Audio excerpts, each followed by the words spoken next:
വനിതാ ബില്ലിൽ കോൺഗ്രസിനെ കടന്നാക്രമിച്ച പ്രധാനമന്ത്രിക്ക് മറുപടിയുമായി ഇന്ത്യ സഖ്യം. നരേന്ദ്രമോദി രാജ്യത്തോട് കള്ളം പറയുകയാണെന്ന് കോൺഗ്രസ് അധ്യക്ഷൻ മല്ലികാർജ്ജുൻ ഖാർഗെ. രാജ്യത്തോടുള്ള ഔദ്യോഗിക പ്രസംഗത്തെ മോദി രാഷ്ട്രീയ പ്രസംഗമാക്കിയെന്നും കോൺഗ്രസ് വിമർശിച്ചു. ബില്ലിനെതിരെ പ്രതിഷേധിച്ചതിൽ രാജ്യത്തെ ജനങ്ങളോട് രാഹുൽ ഗാന്ധി മാപ്പ് പറയണമെന്ന് BJP ആവശ്യപ്പെട്ടു. വനിതാ വിരുദ്ധരാണ് പ്രതിപക്ഷമെന്ന് വനിതാ ശിശുവികസന മന്ത്രി അന്നപൂർണ ദേവി റിപ്പോർട്ടറിനോട് പറഞ്ഞു. Reporter exclusive.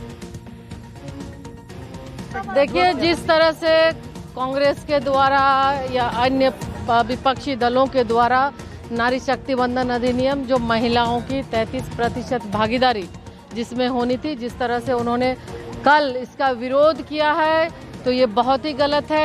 महिलाएं आप देख रहे हो काफ़ी आक्रोशित हैं और आने वाले समय में नारी शक्ति का ये अपमान देश की महिलाएं नहीं सहेंगी और नारी शक्ति वंदन अधिनियम के तहत कि 29 में लागू हो, उन्होंने ये प्रयास किया. विपक्ष ने इसका अपमान किया है, महिलाओं का अपमान किया, नारियों का अपमान किया है और इसका खामियाजा विपक्ष को भुगतना है.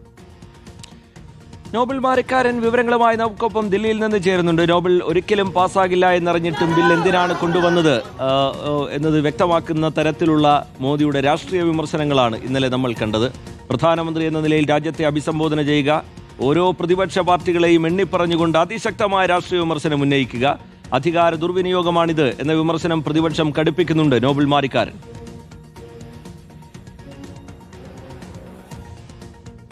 റിജിത്തെ, ശ്രുതി, വെരി ഗുഡ് മോർണിംഗ്. എന്താണെങ്കിലും ഇന്നലെ വളരെ അപൂർവമായി കണ്ട ഒരു പ്രസംഗമാണ് പ്രധാനമന്ത്രി ഭാഗത്തുണ്ടായത്. കാരണം രാജ്യത്തെ അഭിസംബോധന ചെയ്യുമ്പോൾ ഒരിക്കൽ പോലും പ്രധാനമന്ത്രിയോ അല്ലെങ്കിൽ മുൻ പ്രധാനമന്ത്രിമാരോ ഇത്തരത്തിൽ പ്രതിപക്ഷത്തെ കടന്നാക്രമിക്കുന്ന സാഹചര്യം ഉണ്ടായിരുന്നില്ല. പക്ഷേ പ്രധാനമന്ത്രി ഇന്നലെ അതിരൂക്ഷ ഭാഷയിൽ കോൺഗ്രസ്, സമാജ്വാദി പാർട്ടി, TMC, തൃണമൂൽ കോൺഗ്രസ് അടക്കമുള്ള പാർട്ടികൾക്ക് എതിരെ രൂക്ഷ വിമർശനം വനിതാ സംവരണ ബില്ലുമായി ബന്ധപ്പെട്ട് ഉയർത്തി.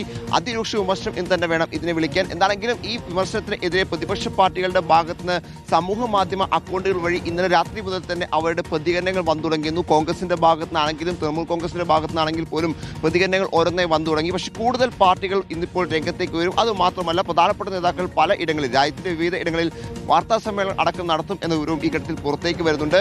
ശക്തമായ രീതിയിൽ പ്രധാനമന്ത്രിയുടെ പ്രസംഗത്തെ അപലപിച്ചുകൊണ്ട് തിരിച്ച് പ്രത്യാക്രമണം നടത്താനുള്ള തീരുമാനം തന്നെയാണ് ഇതിൽ പ്രതിപക്ഷ പാർട്ടികൾ എടുത്തിരിക്കുന്നത്. ഏറ്റവും പ്രധാനപ്പെട്ട കാര്യം എന്ന് പറയുന്നത് വനിതാ സംവരണ ഭേദഗതി ബിൽ എന്ന ബിൽ വഴി കേന്ദ്ര സർക്കാർ ലക്ഷ്യം വെച്ചത് വനിതാ സംവരണമല്ല, മറിച്ച് മണ്ഡല പുനർനിർണ്ണയമാണ് എന്ന നിലപാട് ഈ ഘട്ടത്തിലും ആവർത്തിക്കുകയാണ് പ്രതിപക്ഷം. ഇന്നിപ്പോൾ ഇതുമായി ബന്ധപ്പെട്ടുകൊണ്ട് മല്ലികാർജ്ജുൻ ഖാർഗെ അടക്കമുള്ള ആളുകളുടെ എക്സ്പോസ്റ്റുകൾ വന്നിട്ടുണ്ട്. അതിലും രൂക്ഷ വിമർശനം തന്നെയാണ്. പ്രത്യേകിച്ച് പ്രധാനമന്ത്രി 59 തവണ കോൺഗ്രസിന്റെ പേര് പരാമർശിച്ചു. പക്ഷേ എത്ര തവണ വനിതകളുടെ പേര് പറഞ്ഞു എന്നടക്കമുള്ള ചോദ്യങ്ങൾ കോൺഗ്രസിന്റെ ഭാഗത്ത് ഉണ്ടാകുന്നു. അതോടൊപ്പം തന്നെ 12 വർഷമായി ഒരു അർത്ഥവത്തായ ഒരു ഭരണം കാഴ്ചവെക്കാൻ കഴിയാത്ത ഭരണാധികാരിയാണ് മോദി എന്ന വിമർശനമൊക്കെ എന്താണെങ്കിലും കോൺഗ്രസ് ഈ ഘട്ടത്തിൽ ഉന്നയിക്കുകയും ചെയ്യുന്നുണ്ട്.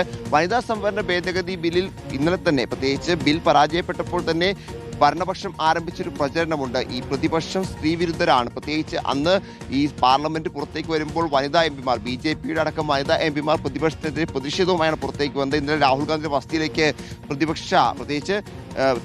ഇന്നലെ BJPയുടെ മഹിളാ മോർച്ച പ്രവർത്തകരുടെ മാർച്ച് അടക്കം ഉണ്ടായിരുന്നു. അത്തരത്തിൽ വലിയ പ്രതിഷേധം BJP ഇന്നലെ തന്നെ ആരംഭിച്ചിട്ടുണ്ട്. അതിന് തുടർച്ചയായിരുന്നു പ്രധാനമന്ത്രി ഇന്നത്തെ പ്രസംഗം.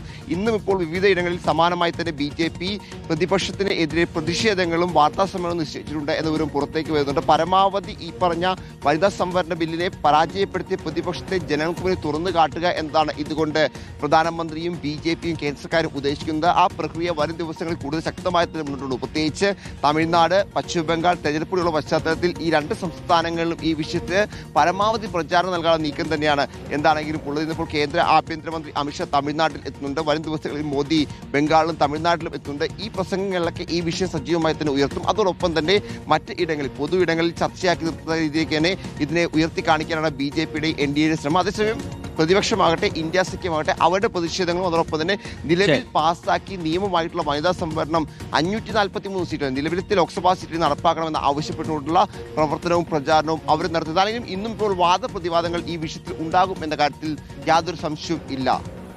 ശരി, നോബൽ മാരിക്കാരൻ ദില്ലിയിൽ നിന്ന് വിശദാംശങ്ങൾ പങ്കുവയ്ക്കുകയായിരുന്നു. ബില്ലിനെ പരാജയപ്പെടുത്തിയതിനെ പ്രതിപക്ഷം ഭ്രൂണഹത്യ നടത്തി എന്ന പ്രയോഗം അടക്കം ഉയർത്തിക്കൊണ്ടാണ് മോദി അതിരൂക്ഷമായ വിമർശനം ഉന്നയിച്ചത്. കോൺഗ്രസിനെ മാത്രമല്ല, DMK, തൃണമൂലിനെ, SP ഒക്കെ കടന്നാക്രമിച്ചുകൊണ്ടുള്ള രാഷ്ട്രീയ വിമർശനം മോദിയുടെ ഭാഗത്തുനിന്നുണ്ടായി. അത് പ്രധാനമന്ത്രി എന്ന നിലയിൽ രാജ്യത്തെ അഭിസംബോധന ചെയ്തുകൊണ്ട് അത്തരത്തിൽ രാഷ്ട്രീയ വിമർശനങ്ങൾ നടത്തിയത് അധികാര ദുർവിനിയോഗമാണ് എന്ന വിമർശനം പ്രതിപക്ഷം കടുപ്പിക്കുന്നുണ്ട്. നോബൽ മാരിക്കാരൻ വിശദാംശങ്ങൾ പങ്കുവയ്ക്കുകയായിരുന്നു ദില്ലിയിൽ നിന്ന്.